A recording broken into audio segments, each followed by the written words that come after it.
রমাজানে প্রসিদ্ধ একটা কথা, ব্যাপক প্রচলিত একটা কথা, যে অন্য মাসের চেয়ে 70 গুণ বেশি নেকি হয়।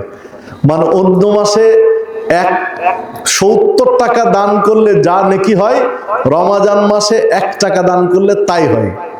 প্রসিদ্ধ কথা না, যে রমাজানে 1 টাকা দান করলে 70 টাকা দানের নেকি হয়।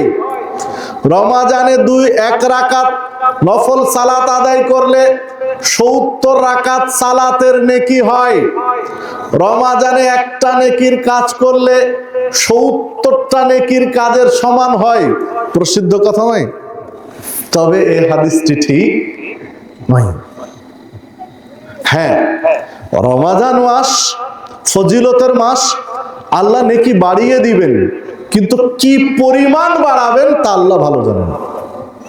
এটা 70 গুণের সাথে 70 নেকির সাথে সম্পৃক্ত নয়। ওই হাদিস ঠিক নয়।